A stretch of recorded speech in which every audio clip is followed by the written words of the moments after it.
Hello everyone, this is Anurag Bagel and today we are going to discuss about our chapter Structure of an Atom in which we are going to discuss about black body radiation. लेकिन भाइयों उससे पहले मैं आपको पिछली class का revision करवा दूं कि in previous classes we were discussing about electromagnetic radiation जो कैसा बिहेवियर शो करते थे बच्चों, ड्वेल बिहेवियर। कैसा बिहेवियर शो करते थे? Dual behaviour. And dual behaviour में हम कहते थे कि they show either wave nature और they show either particle nature. Wave nature के बारे में हमें बताए थे साइंटिस्ट मैक्सवेल ने अपनी वेव थ्योरी में। किसने बताया था? मैक्सवेल ने अपनी वेव थ्योरी में। और उन्होंने बताया कि on the basis of wave nature we can explain diffraction of wave and interference of wave, but on the basis of particle nature we only explain black body radiation. Okay, यही हमें आज discuss करना है। on the basis of particle nature we can explain black body radiation, photoelectric effect. Heat capacity is a function of temperature.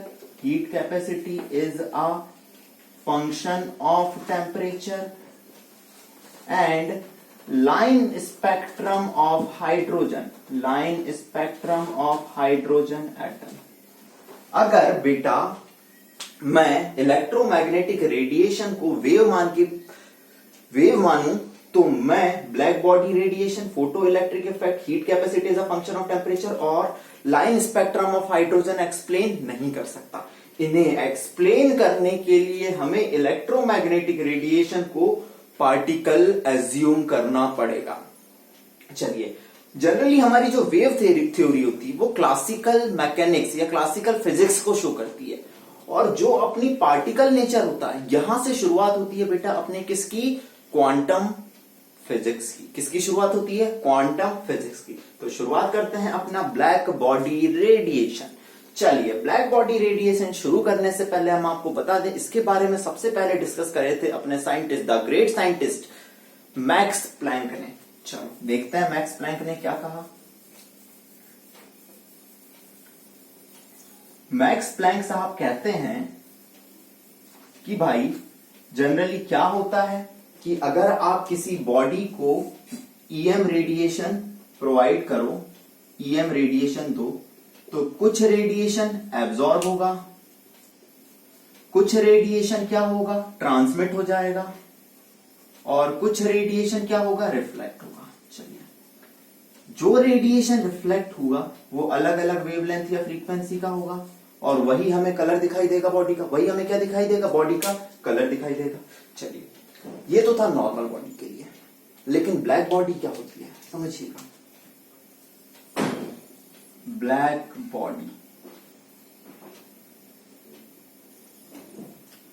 Body absorb all type of radiation. Black body absorb all type of radiation, चाहे वो कितने ही frequency के हो, चाहे कितने ही wavelength के हो, black body सारे टाइप के रेडिएशन को क्या कर सकती है? एब्जॉर्ब कर लेती है। क्या कर लेती है? एब्जॉर्ब कर लेती है। और black body emit all type of radiation. तो what is perfectly black body बेटा? ऐसी बॉडी जो सारे टाइप के रेडिएशन को एब्जॉर्ब कर ले और सारे टाइप के रेडिएशन को इमिट भी कर दे, उसे हम कहते हैं परफेक्टली ब्लैक बॉडी। उसे हम क्या कहते हैं? Perfectly black body. चलिए, इसे ऐसे समझिए।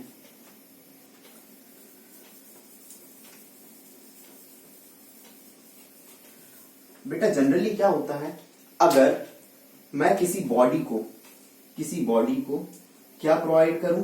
हीट प्रोवाइड करूं। क्या प्रोवाइड कर रहा हूं? हीट। तो जो इलेक्ट्रोमैग्नेटिक रेडिएशन जो होती हैं वो अलग अलग वेवलेंथ के होते हैं। λ1, λ2, λ3, λ4। वेवलेंथ अलग अलग है तो C is equal to nu lambda. Frequency भी सारे रेडिएशन की कैसी होगी? अलग अलग होती है।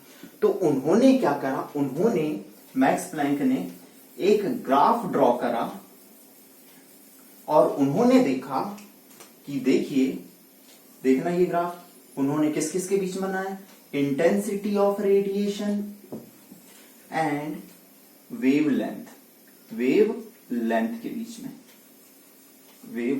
वेवलेंथ को उन्होंने नैनोमीटर में ले लिया। चलिए इधर मान लिया 3000 नैनोमीटर है, यहाँ 2000 नैनोमीटर है, यहाँ 1000 नैनोमीटर है। और उन्होंने ऑब्जर्व करा कि जैसे जैसे हम वेवलेंथ घटा रहे हैं, देखिए इंटेंसिटी क्या होती जा रही है, बढ़ती जा रही है। हम वेवलेंथ घटाते जा रहे हैं, इंटेंसिटी बढ़ती जा रही है।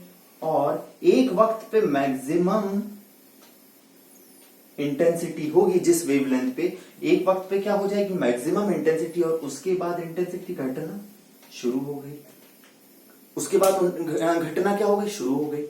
लेकिन ये तो कैसा पाया उन्होंने, जब उन्होंने प्रैक्टिकली ऑब्जर्व करा। क्या करा, प्रैक्टिकली ऑब्जर्व करा।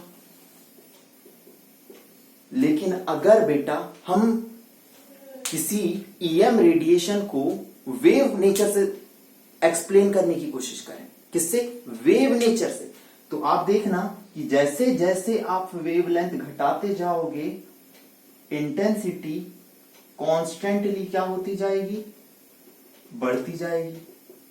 कॉन्स्टेंटली कैसी होती जाएगी, बढ़ती जाएगी। ये हमें कौन बताता है, क्लासिकल थ्योरी। ये वाला ग्राफ हमें कौन बताता है, क्लासिकल थ्योरी। लेकिन बाद में हमें क्या पता चला, ऐसा ग्राफ बन ही नहीं रहा है। ग्राफ कैसा आ रहा है, जब आपने वेवलेंथ घटाई तो इंटेंसिटी मैक्सिमम तक पहुंची, उसके बाद घटना शुरू हो गई। इसीलिए मैक्स प्लैंक ने कहा कि भाई black body radiation classical theory show नहीं करते। और केमिस्ट्री और फिजिक्स में एक नई ब्रांच की शुरुआत हुई, वो थी अपनी क्वांटम थ्योरी ऑफ प्लैंक। क्या थी, quantum theory of Planck.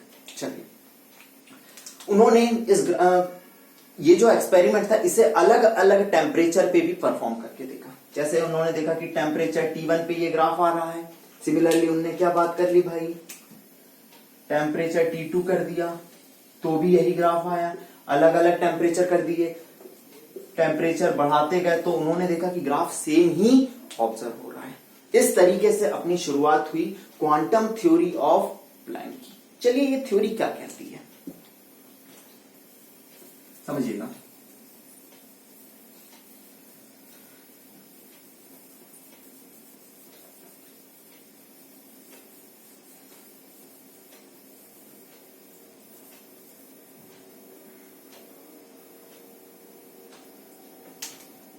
According to this theory, energy of electromagnetic radiation travel in the form of discrete bundles of energy, and these bundles of energy या packets of energy, these bundles या packets of energy are known as quanta. क्या कहलाते हैं, quanta. इसलिए नाम दिया quantum physics. ये जो एनर्जी के पैकेट क्या कहलाते हैं, क्वांटा कहलाते हैं। और विजिबल लाइट के लिए इसका यूज किया जाता है फोटोन। क्या वर्ड यूज किया जाता है, फोटोन। देखिए वेव नेचर क्या कहता था अपना, ध्यान दीजिएगा बेटा, मैंने क्या बात कह दी। वेव नेचर कहता था कि इलेक्ट्रोमैग्नेटिक रेडिएशन में एनर्जी कंटिन्यूअस मैनर में जाती है। ये कौन सा कहता था अपना, वेव नेचर ऑफ लाइट या wave nature of electromagnetic radiation. लेकिन प्लैंक साहब ने क्या कह दी, एनर्जी कंटिन्यूअस मैनर में नहीं जाती, ये ट्रेवल करती है एक बंडल्स के फॉर्म में या पैकेट्स के फॉर्म में, और ये पैकेट ऑफ एनर्जी कहलाते हैं क्वांटा या फोटोन। पैकेट्स ऑफ एनर्जी क्या कहलाते हैं, क्वांटा या photon. This is very important point बेटा। पैकेट्स ऑफ एनर्जी क्या कहलाते हैं, क्वांटा या फोटोन। चलिए देखते हैं। उन्होंने कहा